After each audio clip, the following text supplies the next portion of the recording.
Well, I've successfully fallen behind in movie reviews at the very tail end of this year. I'm stumbling and tripping over that finish line. So let's get back into it with a film that reminds us and shows us that human beings are all just innately flawed, messy, somehow hopelessly romantic creatures.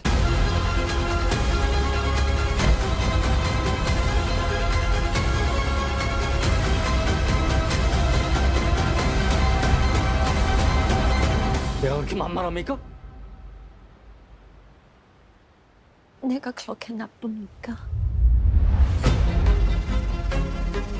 That's right, today we have Decision to Leave. So this review, as with at least the next 2 or 3 that I'll be doing, are all going to be kind of late. They're things that I've already released, probably at least a week or 2 ago, but due to circumstances one way or the other, I just haven't had the time to do this. As I always want to preface this by saying, since this is a foreign film, I just want to clarify, I am not really qualified to speak on it, so I'm not going to try too much with the pronunciation of the names. I will definitely give credit where credit's due, show the people who helped to make this film, who are in this film, but in terms of the nuances of the culture, the parlance, I can only comment as an observer and as an advocate and lover of film. That being said, Decision to Leave, I had to go to an art house theater to see this. It's not a wide release per se, and this is a 2022 release by a director who surprisingly I've actually covered before on my channel. Park Chan-wook is the director.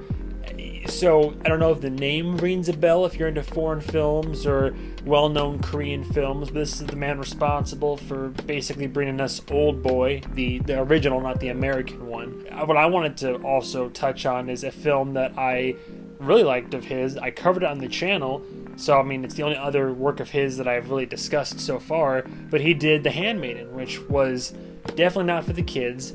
It was a very unconventional film, but very good. So it already had a lot going for it. This guy knows how to make a good film. I want to give a shout out to our 2 leads who kill it in their own respective rights. The guy who is the detective in this film, and then we have the Goyle, the woman. And like I said, they both do a really good job, so just props there. Those are our 2 stars, the main 2 that are the focus of our narrative. This movie is literally about a detective who, while he's solving other crimes and trying to crack cases for murders, and all of a sudden they find this guy dead at the base of a cliff, find the wife, they break it to her and all this, and they can't directly tie her to the scene, but she's acting off in the interviews. She's like, dead husband, did the wife do it? But as the detective is doing his investigation, he falls for this woman basically, and so the drama ensues, and that's the premise that's revealed in the trailer. The rest of the trailer is very visually striking and has a lot going on in it, but you're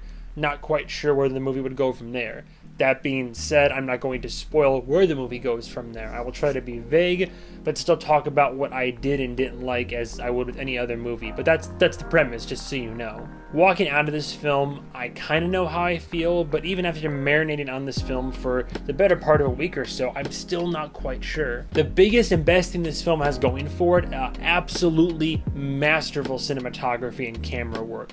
The editing, the camera work, the direction, the actual what you're watching unfold from scene to scene is some of the best camera work I've seen from a film this year. There's a lot of zoom ins, zoom outs, a lot of good tracking shots, a lot of smooth stuff, a lot of really cool transitions.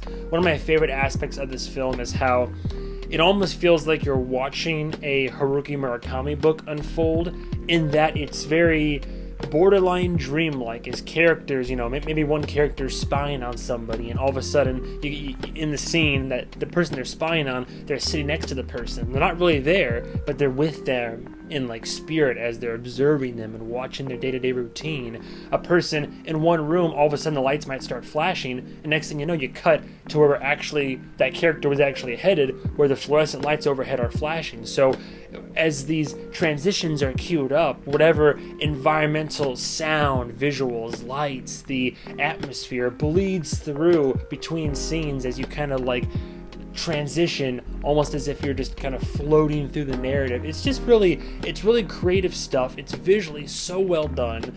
I just can't sing its praises enough. If anything, go see this film just because it's a really pretty watch, I guess you could say. It's just really well directed and well edited and well done visually. It's worth the price of admission, in my opinion, for that alone. I definitely really enjoyed the first 2 acts. As the film began, I wasn't quite sure how to feel. I was digging it. I was getting into it. I think, funny enough, the second act is probably the strongest for me.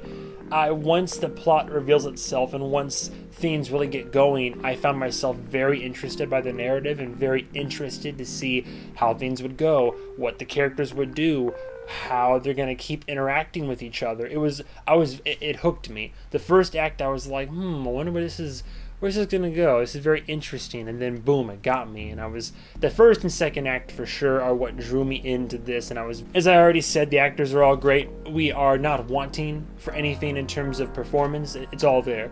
Actors do a good job, especially our 2 leads. I always like seeing the flaws in people, right? Because I know that I am nobody's perfect. To err is human, right? I know that I'm an extremely flawed human being, both in my desires, my wants, my execution in life, how I live my day-to-day operations. We all, try to serve ourselves, try to serve others in a way. We're all trying to just make our way, but we stumble, we fall. We have, like I said, we have these feelings and desires and wants and all of this, and they're not always morally sound, and we can't help but have our own narrative distractions, for lack of a better term. The idea of falling for somebody who is either like in a relationship or just fresh out of one, or someone who might even already be married or be committed to somebody, it's something that I can personally empathize with. It's a very human desire. A lot of people feel it. It happens. I'm glad somebody recognizes it. Not necessarily, the film doesn't really advocate this. Every time that I've seen this idea brought up in film, it's shown just how messy it is and how rough it is. But the heart and the soul wants what the heart and the soul want. Love. It's sloppy, it's messy, it's oftentimes inconvenient. But it strikes, it hits, and when it does, boy howdy, it's hard to fucking shake. In the third act, things get a little bit, I don't know, they're not narratively as sound as I would have liked it to be. The ending makes sense. I can tell, it makes enough sense for what the director was going for.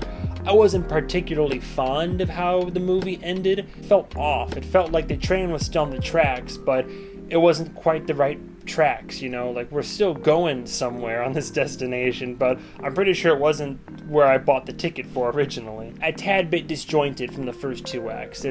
It's consistent, I guess, in theme, more or less, but for the narrative, I don't know. I'm not necessarily asking for an inherently good or bad ending, but just not what happened. Also, although I praise this movie for its showing how human your characters are, I was never quite sure how to feel about the characters. I don't know if anybody is inherently good or bad. They just exist, and they have their own drive. I don't know, I was never really rooting for anybody. All that being said, Decision to Leave is still a really good film. I don't think it's one of Park Chan-wook's best works in recent years alone. It's still really good. I think it's worth a watch if you like foreign films and you like his body of work. I think if anything, it could be appreciated, like I said, for its direction, cinematography, editing, visual style, and for most of the story. I don't feel a driving desire or need to see it again. I would gladly watch it again. For that reason, I would still say, safe to say, Decision to Leave, a very, very solid 4 out of 5. A very solid 4 out of 5. It was still a good film. It was still, I would even say it's pretty great in spots. Like, there's moments throughout the first 2 acts that are great.